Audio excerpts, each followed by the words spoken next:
बहुत समय पहले हिमालय की विशाल पहाड़ियों के नीचे एक घने जंगल में एक बड़ा बरगद का पेड़ था। इस बरगद के पेड़ के पास तीन बहुत अच्छे दोस्त रहते थे, एक बटेर, एक बंदर और एक हाथी। तीनों ही बहुत बुद्धिमान थे। कभी कभी इन तीनों दोस्तों के बीच मतभेद हो जाता। जब ऐसा होता तो वे किसी एक की राय को ज्यादा महत्वपूर्ण नहीं मानते थे। चाहे कोई कितना भी अनुभवी क्यों ना हो, उसकी राय को बाकी की राय के बराबर ही माना जाता। इस कारण से उनके बीच सहमति बनाने में बहुत समय लग जाता था। हर बार उन्हें शुरुआत से ही समाधान खोजने में जुटना पड़ता। कुछ समय बाद उन्हें एहसास हुआ कि अगर वे अपने मतभेदों को जल्दी सुलझा लें तो इससे समय की बचत होगी और उनकी दोस्ती भी मजबूत बनी रहेगी। उन्होंने सोचा कि अगर वे सबसे मूल्यवान राय को पहले मान लें तो इससे बहस कम होगी और उनकी मित्रता में कोई खटास नहीं आएगी। सौभाग्य से तीनों ने यह मान लिया कि सबसे मूल्यवान राय वही है जो सबसे ज्यादा अनुभव पर आधारित हो।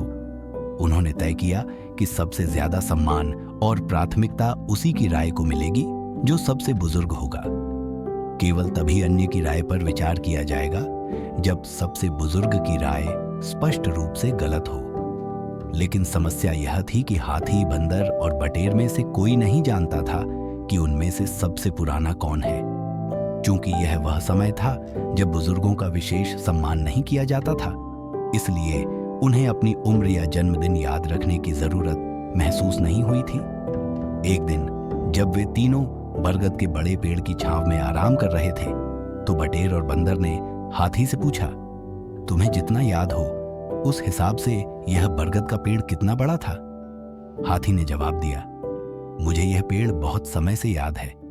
जब मैं एक छोटा सा बच्चा था तो मेरी पेट की खुजली मिटाने के लिए मैं इस पेड़ की कोमल टहनियों पर रगड़कर अपनी खुजली शांत करता था। इसके बाद बंदर ने कहा, जब मैं एक जिज्ञासु बच्चा बंदर था तो मैं इस पेड़ की नन्ही पौध को ध्यान से देखता था। कभी कभी मैं इसे झुकाकर इसके कोमल पत्तों को चबाता था। फिर बंदर और हाथी ने बटेर से पूछा, तुम्हें जितना याद हो उस हिसाब से यह बरगद का पेड़ कितना बड़ा था? बटेर ने कहा, जब मैं छोटा था तो मैं भोजन की तलाश में पास के एक जंगल में गया था।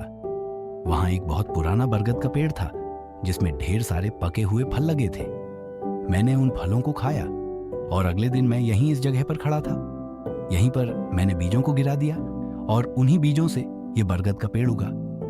यह सुनकर बंदर और हाथी ने कहा, आहा बटेर महाराज, आप सबसे पुराने हैं। आप हमारे सम्मान और आदर के हकदार हैं। अब से हम आपकी बातों पर सबसे ज्यादा ध्यान देंगे। आपके अनुभव और ज्ञान के आधार पर जब हमसे कोई गलती होगी तो आप हमें सलाह दें। जब हमारे बीच मतभेद होंगे तो आपकी राय को सबसे ऊंचा स्थान देंगे। हमारी बस यही विनती है कि आप हमेशा न्यायपूर्ण और ईमानदार रहें। बटेर ने कहा, मैं आपके सम्मान के लिए आभारी हूं और वादा करता हूं कि हमेशा इसे पाने योग्य बनने की पूरी कोशिश करूंगा। संयोग से यह बुद्धिमान बटेर स्वयं बोधिसत्व यानी ज्ञानवान प्राणी था। शिक्षा, बड़ों के अनुभव और ज्ञान का सम्मान करने से सामंजस्य बना रहता है।